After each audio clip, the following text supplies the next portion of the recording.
religião enquanto aspecto cultural, certo? O que às vezes fica complicado é que, na medida em que você estuda a gênese da tua religião, você vê o quanto ela está fundamentada em princípios arcaicos.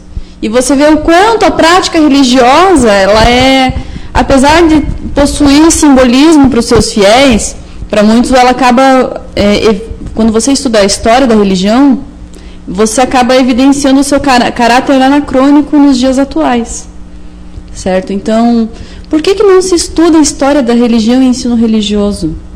Justamente por esse motivo, porque na medida em que você coloca na mesma bandeja o mito cristão da criação, que eu vejo como mito, da mesma maneira como eu vejo o mito grego da criação do mundo, da mesma maneira como eu vejo o mito budista, hindu, onde você tem 2 elefantes ali segurando o planeta, né?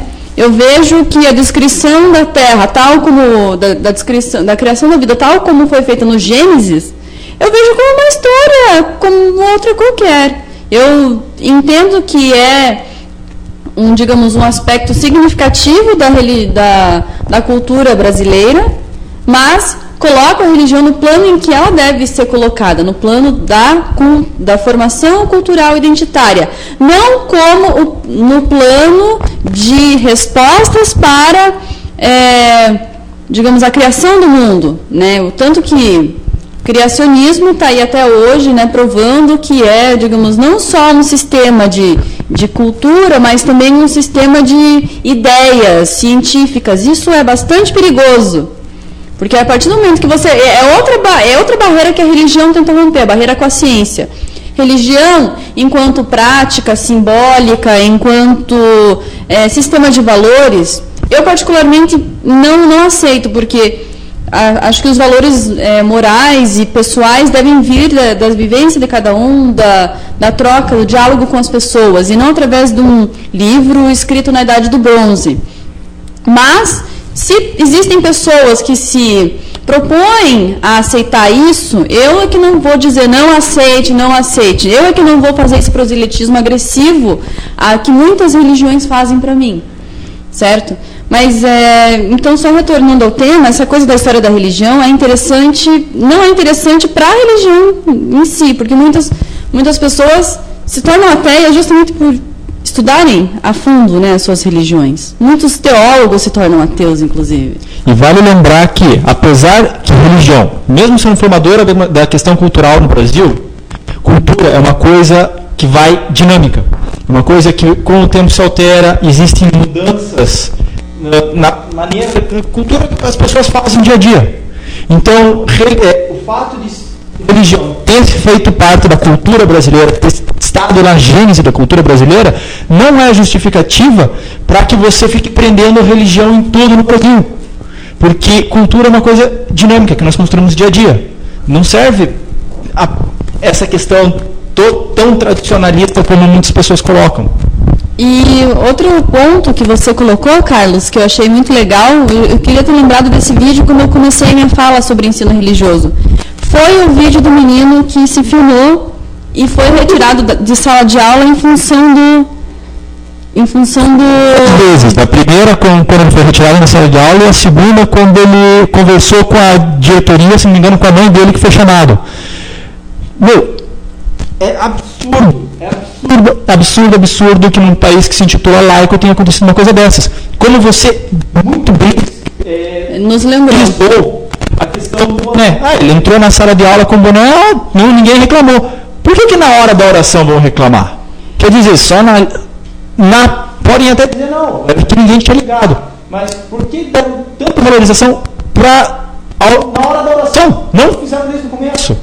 Exato. Na prática foi uma violação. Eu, enquanto professora, né, acho até assim, ridícula essa coisa de tirar o boné, porque o boné faz parte do, quer queira, quer não, né, por mais que muitos alunos usem o boné de maneira mal intencionada, muitas vezes para esconder fone de ouvido e tudo mais, um elemento da identidade do jovem. E você, além de estar violando essa identidade do jovem, você está violando a convicção não religiosa dele, certo? E que os crentes me perdoem, mas um Deus que se ofende com o uso de boné, para mim é um Deus que tem uma autoestima muito frágil. Uma coisa também que foi interessante no que você disse é a questão de, na hora de defender que o laicismo é bom para um pastor religioso, ele estava defendendo o laicismo, né?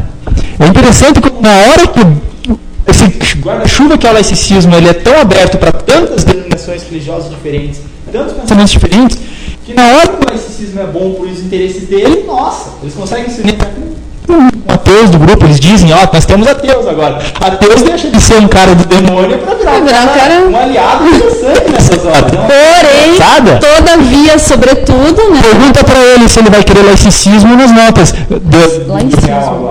Pergunta para ele se ele vai querer laicismo na hora de retirar o dinheiro ou na hora de acabar com o ensino religioso. Até porque evangélico ser laico no Brasil não é novidade, né? Assim, digamos, existem esses pastores, existe toda uma bancada evangélica, né? O que já prova, né? O que já questiona a própria laicidade do nosso Estado. Que Estado laico aceita que exista um subgrupo político que se autodenomina bancada evangélica. Isso é lobby. Isso é lobby. Que, por sinal, falando em lobby, né, enquanto aqui os evangélicos defendem a laicidade do Estado, nos Estados Unidos existem inúmeras instituições não governamentais, tal como o OLE aqui no Brasil, que defendem a separação da igreja do Estado, porque justamente tem muito fundamentalista religioso de dominação evangélica, né, no poder. Ou seja, para os Estados Unidos, né, para um católico americano, é totalmente prejudicial um protestante estar no poder. Ou seja... Vale lembrar que a KKK era protestante, né? Como? A KKK era protestante, né? Ku Klux Klan, protestante... Que matava até católico. Para não dizer da gente. E existem outros casos, né, de alianças perversas com religião e Estado, tal como o Estado nazista, né? Entre outros.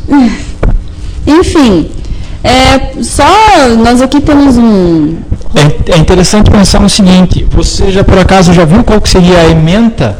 Como seria dado, se ela é bem estabelecida, a ementa nesse ensino religioso?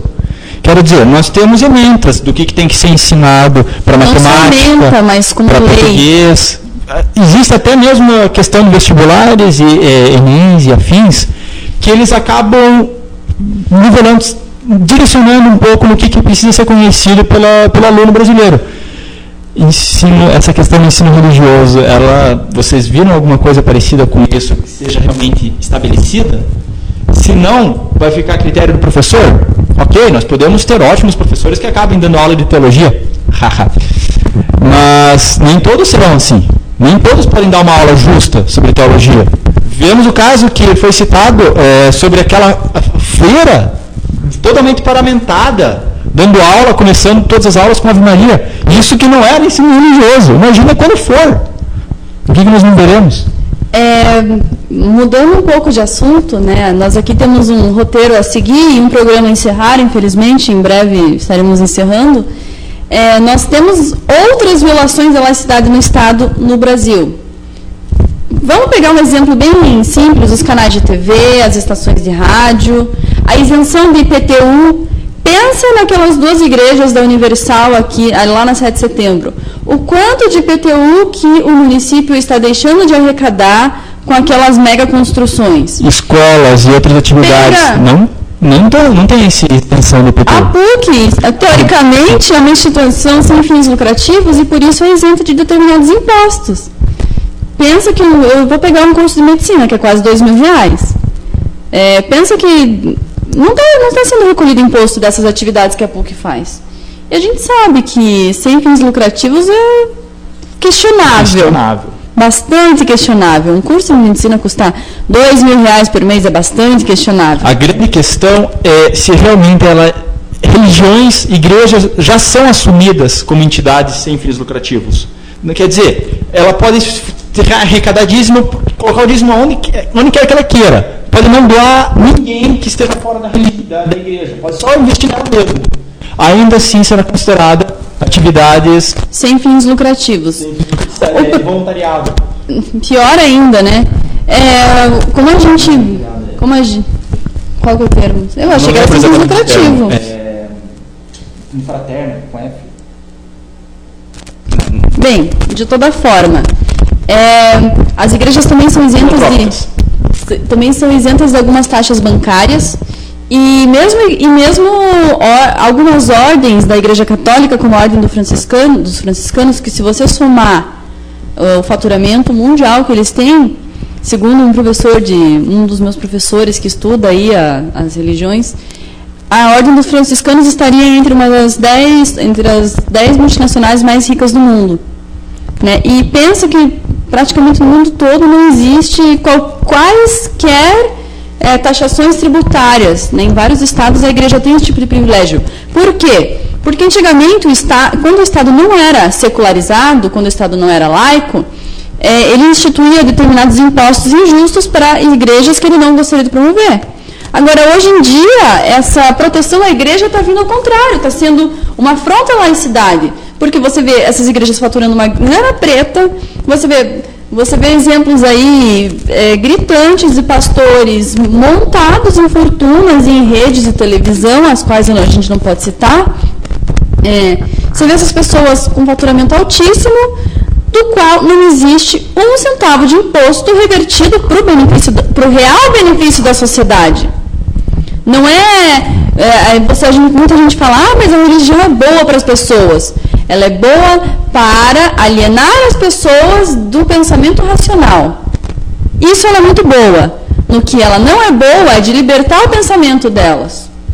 Você dá ali, para quem está com a água batendo no nariz, a religião vai lá e tira a água do nariz. A religião às vezes é bom para as pessoas no sentido de acaba dar um conforto para elas. Esse é o grande ajuda. Só que o conforto não é necessariamente algo que realmente resolva o problema. Aí é que está, é conforto ou muleta?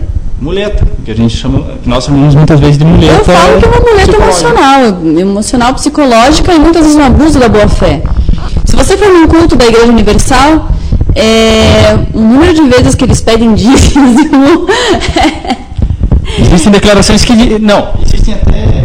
É uma experiência pessoal, então é uma coisa que não pode ser muito verificada. Mas já teve gente que chegou para mim e disse, não importa que você não acredita em Deus, mas você tem que continuar dando dízimo. Você tem que dar o dízimo, pelo menos, fazer alguma coisa.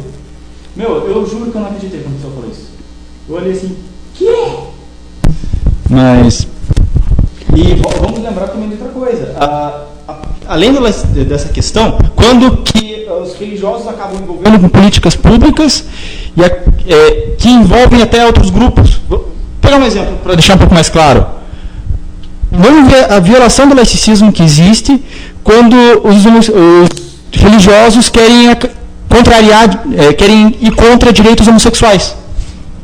Sabe? Existe toda a questão do homossexual, muitos direitos dados a casais heterossexuais não são dados a casais homossexuais, e quando você vai entrar numa discussão pública sobre isso, a argumentação grande envolve sempre a religião.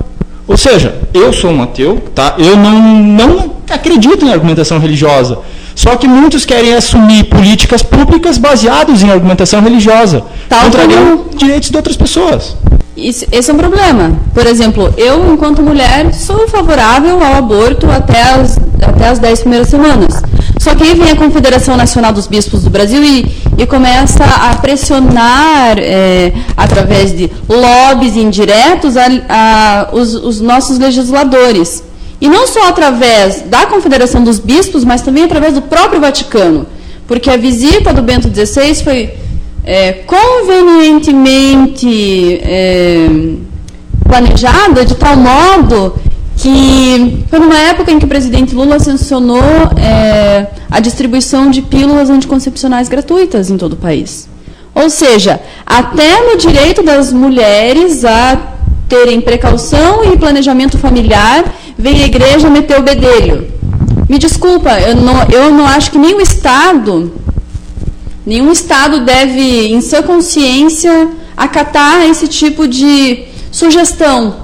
Porque se existe hoje um problema de miséria no país, uma parte significativa provém da falta de planejamento familiar. E escraviza a mulher. a falta de planejamento familiar. Eu não estou dizendo que pobre não tem que ter filho.